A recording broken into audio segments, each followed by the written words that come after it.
Viewers welcome to our channel. ప్రస్తుతం మనతో పాటు దాము బాలాజీ గారు సీనియర్ జర్నలిస్ట్ ఉన్నారు. వాటితో ఒకసారి మాట్లాడదాం.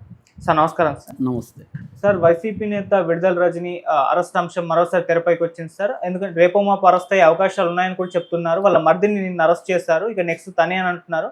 మరి ఏ కేసుకు సంబంధించి వాళ్ళ మరిదిని అరెస్ట్ చేశారు, ఇప్పుడు విడుదల రజని అరెస్ట్ అయ్యే అవకాశాలు కనిపిస్తున్నాయా సార్? చిలకలూరిపేట మాజీ ఎమ్మెల్యే విడుదల రజని, ఆమె బయోగ్రఫీ కూడా మనం చెప్పుకున్నాం.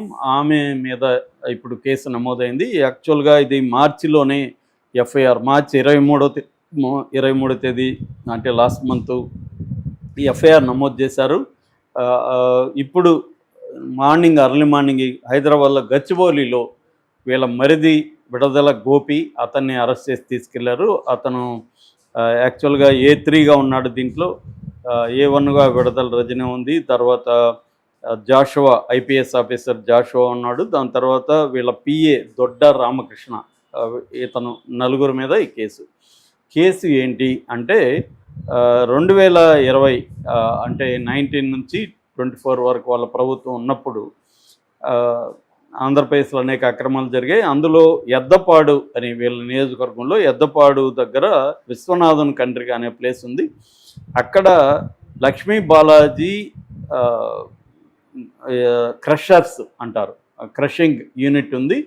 అది వచ్చి దాని యజమాని నల్లపనేని చలపతిరావు, నంబూరు శ్రీనివాసరావు, పెరవలి నాగవంశి, ముగ్గురు. మెయిన్ యజమాని అయితే నల్లపనేని చలపతిరావు. సో వీళ్ళు అన్నీ మామూలుగా ఎమ్మెల్యేలు అప్పుడైనా ఇప్పుడైనా ఏం చేస్తారు, ఏ రెవెన్యూ సోర్స్ ఉన్నా దాన్ని వదిలిపెట్టరు.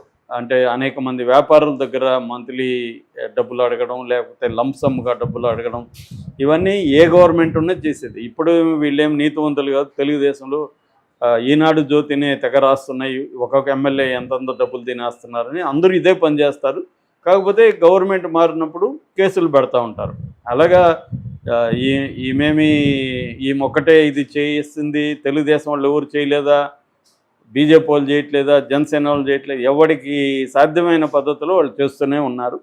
ప్రభుత్వాలు మారినప్పుడు ప్రతీకార రాజకీయాల్లో భాగంగా కేసులు పెడతారు. అలాగా ఈమె ఈ PAని పంపించింది. PA వెళ్ళి ఈ క్రషింగ్ యూనిట్కి వెళ్ళాడు. వెళ్ళి ఇట్లా ఒకసారి మేడంని నువ్వు కలువని ఈ చలపతిరావుకి చెప్పాడు. ఎందుకు కలవాలి అది ఇదంటే ఒకసారి రమ్మన్నారు. అంటే ఇంకా ఎమ్మెల్యే రమ్మన్నప్పుడు కలవకపోతే ఇబ్బందులు పెడతారు అని చలపతిరావు ఎమ్మెల్యే ఆఫీస్కి వెళ్ళాడు. అక్కడ కాసేపు ఈమె బిజినెస్ వ్యవహారాలు అవన్నీ ఎట్లా జరుగుతుందో అవన్నీ అడిగింది. అడిగినాక కిందికి వచ్చారు. కిందికి వచ్చినాక వాళ్ళ మరిది గోపి అండ్ రామకృష్ణ PA ఇద్దరు కలిసి మీరు 5 కోట్లు ఇవ్వాలి, మేడంకి ఫండ్ ఇవ్వాలి అని అడిగారు. అదేంటి, నేను 5 కోట్లు ఎందుకు ఇవ్వాలి, నేను అన్నీ సక్రమంగా జాగ్రత్తగా నడుపుతున్నాను, నేనేమి అక్రమంగా ఏమి నడపట్లేదు, నేనెందుకు డబ్బులు ఇవ్వాలి అని అతను గట్టిగానే మాట్లాడేసి వెళ్ళిపోయాడు. దాంతో వీళ్ళు ఏం చేశారంటే 2020 సెప్టెంబర్ 20న విజిలెన్స్ గుంటూరుకు సంబంధించిన విజిలెన్స్ అధికారి జాషువా ఆధ్వర్యంలో ఒక టీం వెళ్ళి అటాక్ చేశారు ఆ యూనిట్ మీద. దాన్ని మొత్తం పరిశీలించి చాలా వాటికి అనుమతులు లేవు, మీరు చేసేదానికి మీ మీద 50 కోట్ల ఫైన్ మేము విధిస్తామని చెప్పారు. దాంతో ఒక్కసారిగా వాళ్ళు షాక్కి గురయ్యారు. 50 కోట్ల ఫైన్ అంటే పెద్ద మొత్తం. అంటే అప్పుడు జాషువా నువ్వు ఒకసారి మేడంను గలువు, లేకపోతే మాత్రం మేము ఫైన్ వేస్తామని చెప్పేసి వెళ్ళిపోయాడు. సో ఇతను ఇంక వేరే మార్గం లేక వచ్చి కలిసినప్పుడు వీళ్ళు మళ్ళీ 5 కోట్లు డిమాండ్ చేశారు. మేము 5 కోట్లు ఇవ్వలేము అంటే సరే 2 కోట్లు ఇవ్వండి అని అడిగారు. సో 2 కోట్లు ఈయన తీసుకెళ్ళి వాళ్ళ ఆఫీస్లో రామకృష్ణ గోపికి అందజేశారు. ఆ తర్వాత గోపి నాకు ఒక పర్సనల్గా ఒక 10 లక్షలు ఇవ్వు, జాషువా కష్టపడి వచ్చాడు కదా ఆయనకు ఒక 10 లక్షలు ఇవ్వని చెప్పారు. ఇంకొక 20 లక్షలు వాళ్ళిద్దరికి కూడా ఇచ్చారు. సో మొత్తంగా 2,20,00,000 వీళ్ళకి ఇచ్చారనమాట. సో ఇది కేసు అనమాట. సో దాని మీద విజిలెన్స్ ఇప్పుడు ఒకప్పుడు విజిలెన్స్ ఆఫీసర్ మీద తెలుగుదేశం విజిలెన్స్ నిఘా పెట్టింది. దీని మీద విచారణకి చంద్రబాబు ఆదేశించాడు. విజిలెన్స్ దీని మీద విచారించి ACBకి రికమెండ్ చేసింది. ఇది జరిగింది వాస్తవమే, ఇదంతా కుట్రపూరితంగా జరిగింది. ఈ జాషువా అనే వ్యక్తి ఆఫీసర్గా ఉంటూ, విజిలెన్స్ ఆఫీసర్గా ఉంటూ తన పై అధికారులకి ఇన్ఫామ్ చేయకుండా రైడ్ చేయడం అనేది తప్పు. ఇన్ఫామ్ చేయాలి రైడ్ చేసేటప్పుడు, అవేమి చేయలేదు. సొంతంగా వెళ్ళారు.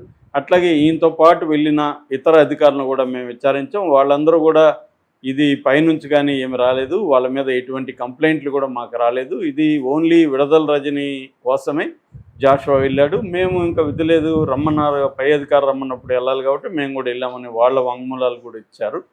సో ఇది క్లియర్గా జాషువా వైసీపీ ప్రభుత్వంతో కుమ్మక్కయ్యి ఆ ఎమ్మెల్యేకి మేలు చేయడం కోసం, తను కొంత డబ్బులు తీసుకోవడం కోసం జాషువా అక్రమంగా వెళ్ళాడు. ఆల్ ఇండియా సర్వీస్ రూల్స్ 1970 ప్రకారం జాషువా మీద చర్య తీసుకోవాలి అనేది ఇప్పుడు ఏసీబీ కూడా రంగంలో దిగింది, ఎఫ్ఐఆర్ నమోదు చేసింది. FIR PC act, prevention of corruption act 7A 7 and A కింద, అట్లాగే ఐపీసీ 384 120B, బిఎన్ఎస్ఎస్ 173 176 కింద కేసులు నమోదు చేశారు. ఇప్పుడు గోపిని ఇక్కడ హైదరాబాద్లో అర్లీ మార్నింగ్ ఈరోజు గచ్చిబౌలిలు ఉంటే అక్కడ వచ్చి సడన్గా రైడ్ చేసి ఏసీబీకి సంబంధించిన విభాగం, అంటే సెంట్రల్ ఇన్వెస్టిగేషన్ యూనిట్ అంటారు, ఆ సెంట్రల్ ఇన్వెస్టిగేషన్ యూనిట్ అనేది ఏసీబీలో ఉంటుంది. ఇట్లాంటివి జరిగినప్పుడు సెంట్రల్ ఇన్వెస్టిగేటివ్ యూనిటే రంగంలోకి దిగుతుంది. వాళ్ళు వచ్చి అటాక్ చేసి అతన్ని తీసుకెళ్ళిపోయారు. ఈరోజు కోర్టులో ప్రొడ్యూస్ చేస్తున్నారు. అతనికి జైలు శిక్ష జైలు అంటే రిమాండ్కి అయితే విధించే అవకాశం ఉంది. దీని తర్వాత రామకృష్ణ, ఇటు జాషువా, ఇటు ఈమె ముగ్గురిని కూడా అరెస్ట్ చేసే అవకాశాలు కనిపిస్తున్నాయి.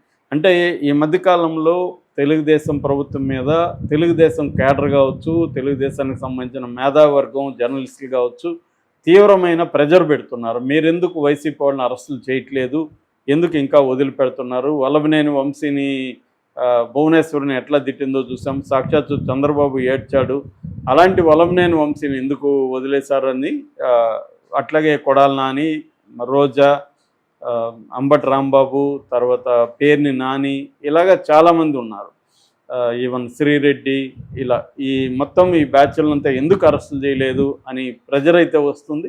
దాంతో మెల్లమెల్లగా అరెస్టులు స్టార్ట్ చేశారు. పోసాన్ని అరెస్ట్ చేశారు, వల్లభనేని వంశీని అరెస్ట్ చేశారు, శ్రీరెడ్డిని కూడా స్టేషన్లకు పిలిపిస్తున్నారు. సో మరోవైపు అధికారులను అరెస్ట్ చేసే కార్యక్రమం కూడా మొదలైంది. నిన్ననే సీతారామాంజనేయులు, ఒకప్పుడు ఇంటెలిజెన్స్ వింగ్కి ఆయన ఇన్ఛార్జి డీజీగా ఉన్నారు, ఆయన్ని జత్వాని కేసులో నిన్న అరెస్ట్ చేసి జైలుకి పంపించారు. ఆల్రెడీ గోరంట్ల మాధవ్ అదే జైల్లో ఉన్నాడు, విజయవాడ సెంట్రల్ జైల్లో. సీతారామాంజనేయులు ఉన్నాడు, మరోవైపు వల్లభనేని వంశీ ఉన్నాడు, పోసాని కృష్ణమురళిని కూడా 1 month పైన టార్చర్లు పెట్టి ఇప్పటికి కూడా కేసులో ఉన్నాయి. ఆయన ఎవ్రీ వీక్ ట్వైస్ పోలీస్ స్టేషన్కి వెళ్ళి సంతకాలు పెట్టాలి. మరోవైపు రోజా, మిగతా వాళ్ళని కూడా కేసులు పెట్టే అవకాశం ఉంది. దాన్ని తప్పించుకోవడానికి కొడాలి నాని హెల్త్ ఇష్యూ మీద ఆయన ముంబైలో సర్జరీ చేయించుకొని ఏషియన్ హార్ట్ ఇన్స్టిట్యూట్లో ఇప్పుడు ప్రజెంట్ హైదరాబాద్లో దీంట్లో ఉన్నాడు, సో ఏఐజీలో. సో ఆయన్ని కూడా వదిలే ప్రసక్తి లేదు.